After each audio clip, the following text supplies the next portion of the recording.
بسم اللہ الرحمن الرحیم۔ شروع اللہ کے نام سے جو بڑا مہربان نہایت رحم والا ہے۔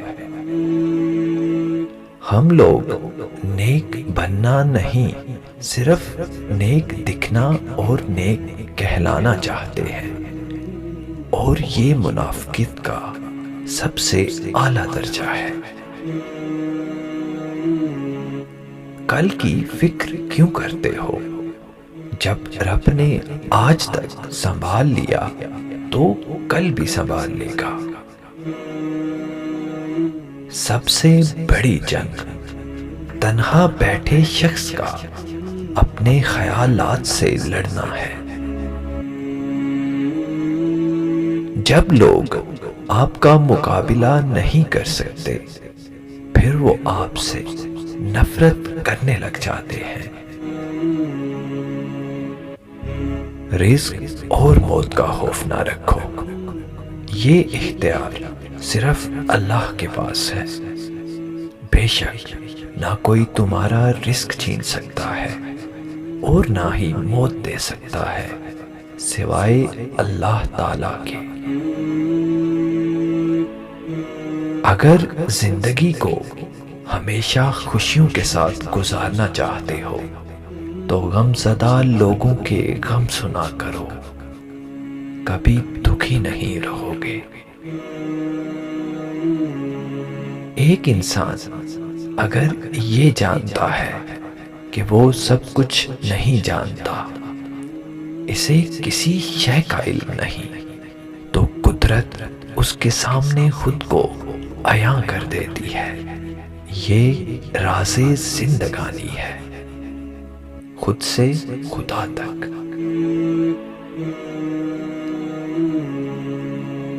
وہ چن لیتا ہے ان کو جنہیں دوسروں کے لیے سکون کا ذریعہ بنانا ہو، پھر ان لوگوں میں ایسی کشش ڈالتا ہے کہ ان لوگوں سے کوئی رشتہ نہ ہونے کے باوجود بھی ان کا پاس رہنا سکون دیتا ہے۔ زندگی آپ کو صرف محبت کرنا سکھاتی ہے۔ کس سے محبت کرنی ہے یہ تجربات سکھاتے ہیں، اور آپ سے کون محبت کرتا ہے یہ حالات سکھاتے ہیں۔ اللہ کی محبت ایک لطف ہے، ایک مزہ ہے۔ جب مل جائے تو انسان سب کچھ کر لیتا ہے اسے برقرار رکھنے کے لیے، بھلے اسے کسی کے قدموں میں ہی کیوں نہ بیٹھنا پڑے۔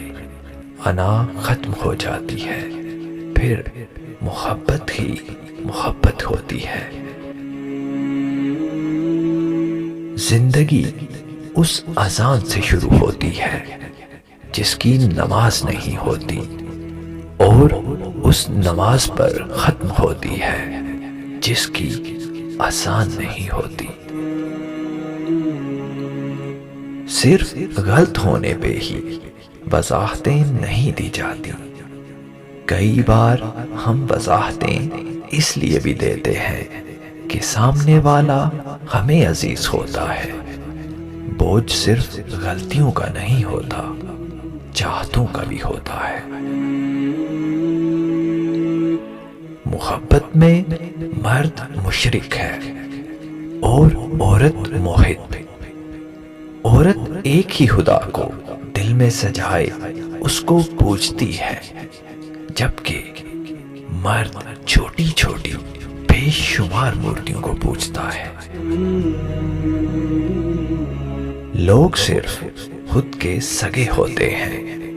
آپ ساری عمر کسی کے خیر خواہ ہو جائیں، بس ذرا سی غلطی، غلط فہمی یا بدگمانی کی دیر ہے، آپ کی بلائی آپ کے خلوص سمیت منہ پہ مار دی جائے گی۔